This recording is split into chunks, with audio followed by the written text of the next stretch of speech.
Chapter 10.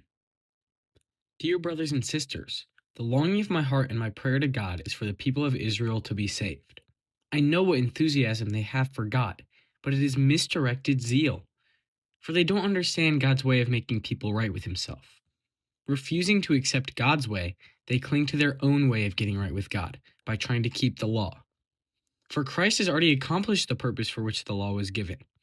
As a result, all who believe in Him are made right with God. For Moses writes that the law's way of making a person right with God requires obedience to all of its commandments. But faith's way of making people right with God says, don't say in your heart, who will go up to heaven to bring Christ down to earth. And don't say, who will go down to the place of the dead to bring Christ back to life again. In fact, it says, the message is very close at hand. It is on your lips and in your heart. And that message is the very message about faith that we preach.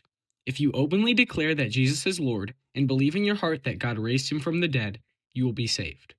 For it is by believing in your heart that you are made right with God, and it is by openly declaring your faith that you are saved. As the scriptures tell us, anyone who trusts in him will never be disgraced. Jew and Gentile are the same in this respect. They have the same Lord who gives generously to all who call on him. For everyone who calls on the name of the Lord will be saved, as it says in the scriptures. But how can they call on him to save them unless they already believe in him? And how can they believe in him if they have never heard about him? And how can they hear about him unless someone tells them? And how will anyone go and tell them without being sent? That is why the scriptures say, how beautiful are the feet of messengers who bring good news. But not everyone welcomes the good news. For Isaiah the prophet said, Lord, who has believed our message? So faith comes from hearing, that is, hearing the good news about Christ. But I ask, have the people of Israel actually heard the message? Yes, they have.